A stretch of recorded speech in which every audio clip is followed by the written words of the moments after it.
As a reminder, patrons will get next week's episodes early and simultaneously. So if you want to see the finale early and both episodes reviews at the same time, consider becoming a patron. Oh my god, starting out immediately with a song?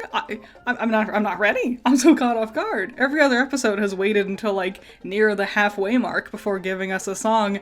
I kinda got used to that. I'm not complaining. I appreciate the variety. I'm just surprised is all. I'm amazed it's taken this long for the Overlords to actually make an appearance this season. Let's go knock on some doors. Ugh, ew, ugly rhyme. I didn't think anything would beat last season's Princess of Hell. Like her daddy, she is madly powerful. But knock on some dorals is such a stanky rhyme. The rest of the song is cool, if a bit fast-paced. I had to turn on subtitles to catch all of it. Musically, I think it's fine, but I really appreciate how much legwork plot-wise the song is doing. I mentioned this with last week's episodes. The songs have felt very expository, and quite a few have just retold us what we had just learned. But it's neat using this song to show us how Vox is using Alistair's capture to help him convince other overlords to join him against Heaven.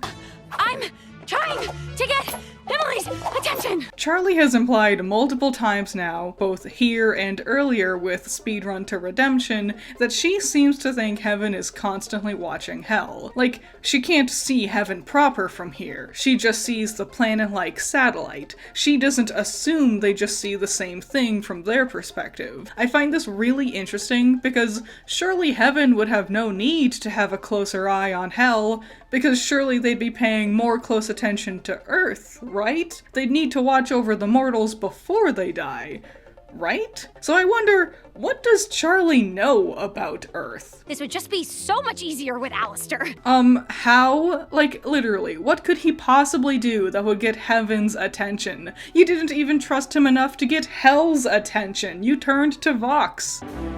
Oh, Angel.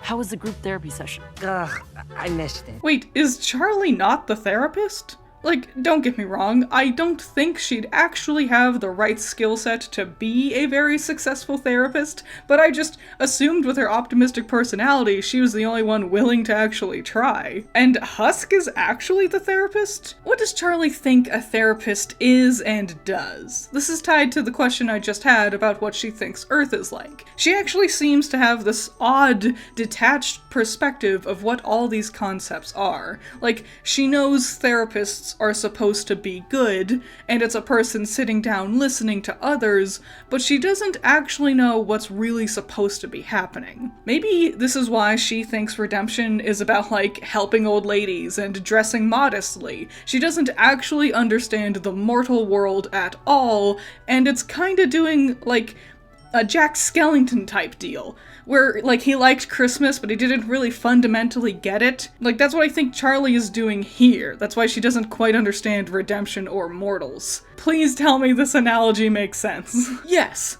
Finally! I've been so frustrated with how Charlie hasn't been using her royal status at all this season. Like, this bit from last episode? Let me back in! I am the Princess of Hell! Like, ugh, come on, Charlie. Say it with passion, not like you're the birthday girl at a Chuck E. Cheese. But I figured it made sense Charlie wouldn't act demanding or anything. It's not really in her nature. But Lucifer is right there! And I know he doesn't like sinners, but he does care so much for Charlie. We know he's been AWOL with the other sins for a long time, so I assumed it was a part of his overall depression that he stayed a shut-in. But yes, Vox's shenanigans with the hotel is a perfect plot point to light a fire under Lucifer. Oh, hey, Charlie's girlfriend. Oh, sorry. Oh, Vanessa. I like how it could either be that Lucifer truly doesn't remember Vaggy's name, or alternatively, since she's been trying to change it, he might just be using one of her old attempts that he thinks she's still trying out. It's probably the former, but still it's fun. First, hooray, we're back to Heaven. Second, wait, they do have a closer eye on Hell? My vote is that we should apologize. Maybe with some gift baskets? I really don't think this is a good idea. It's definitely not a good idea. Yeah, an apology is a nice gesture, but I don't think a sorry can really smooth over tensions from 7 years of annual slaughters. Look at Lute perched up there like a gremlin. I'm surprised she's being so chill right now. Like, I'm guessing she's just lying in wait, but like, she's right there. You had a whole big song about wanting to kill her, just do it. I think that piñata person here is my new favorite background character design. They're cute. Aw, poor Valentino. His boyfriend is being dismissive of him and his skills. Oh wait, I don't friggin' care. He sexually abuses people. Screw you, Valentino, cry harder. Oh my god. I thought when Baggy convinced Lucifer to scare Vox, it would be like his usual style.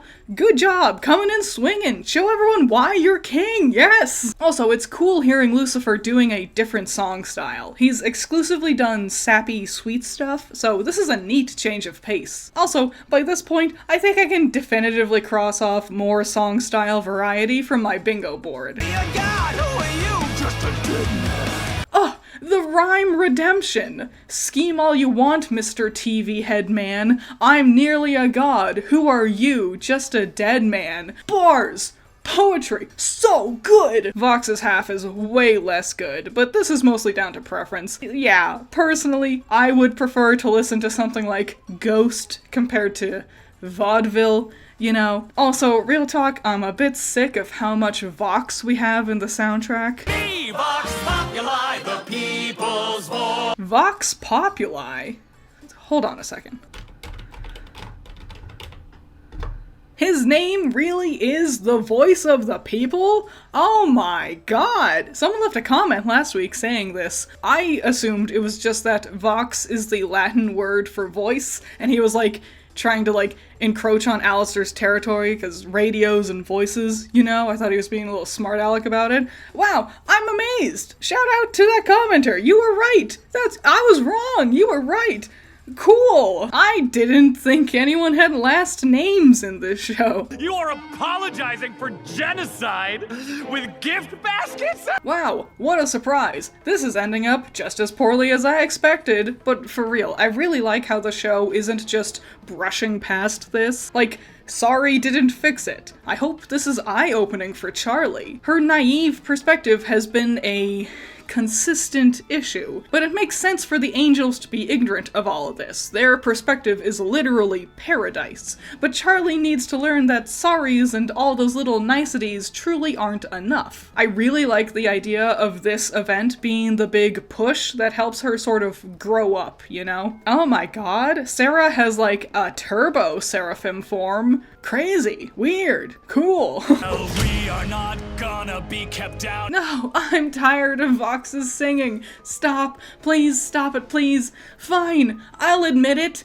I don't like Christian Borle's performance for Vox.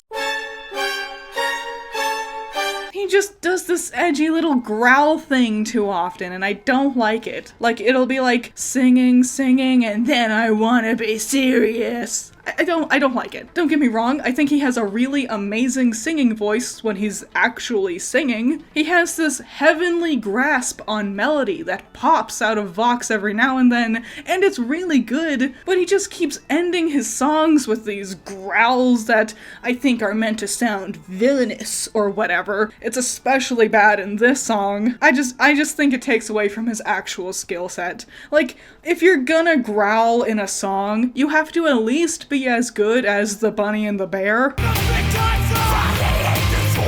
If you're not reaching this expectation, I'm not gonna be impressed. Yo, Lute, while he's in the middle of his chorus, just zip on over and kill him. Lute's compliance in this episode has been a little disappointing. And to clarify, no, I don't think Lute killing him right here would have helped. Quite the opposite, I think it would have jump-started the Hell Revolution even more. But I also think Lute doesn't care about that. She wants the Hell Revolution, so then she has an excuse to kill the sinners and the Has-Been Hotel patrons. I suppose I'll cross off Emily Visits Hell. It's technically not what I wanted. I wanted her to actually get to see things, but she's popped into hell twice now, so I guess it counts. She's seen enough, I suppose. He ruined everything! I mean, not really. Vox was going to find a way to blame angels no matter what. Honestly, I'd say the gift baskets did a lot more to hurt your chances than Lucifer trying to show dominance. You aren't listening to me. You're hyper-fixating on what he's saying about you. Oh my god, they're actually addressing this. And we're acknowledging that Charlie is in the wrong. Thank God. The last few episodes have been frustrating because they were seemingly ignoring or oblivious to how Charlie's behavior has very much been the thing that makes things go wrong. It is such a huge relief to see them actually lean into this plot point. God, it's a nice change of pace compared to Ruby. Last time something like this happened, they wanted to paint Ruby as Remnant's messiah, and it was so stupid. We still have to see how things are going to play out with Charlie, but I think where we've left off, they have things lined up to really deliver on some hardcore character growth for her. She just has to actually acknowledge how she was wrong. Don't be like season 1, where Charlie and Vaggie solved their issues separately and off-screen, please.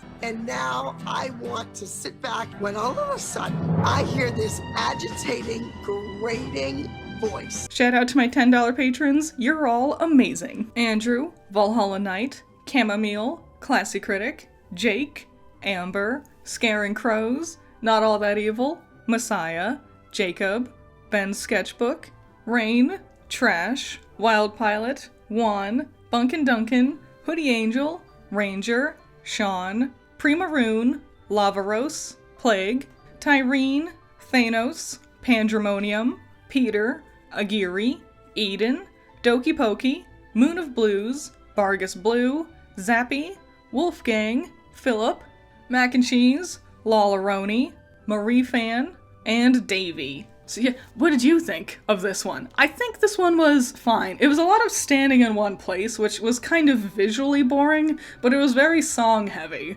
I'm mixed on all the songs. I'm kind of sick of Vox, but I get the feeling a lot of people really like him, so what do you think? What'd you think of the songs? What'd you think of the plot progression and how things are moving? I would love to see your thoughts and theories in the comments below. I'll see you in the next one. Bye-bye.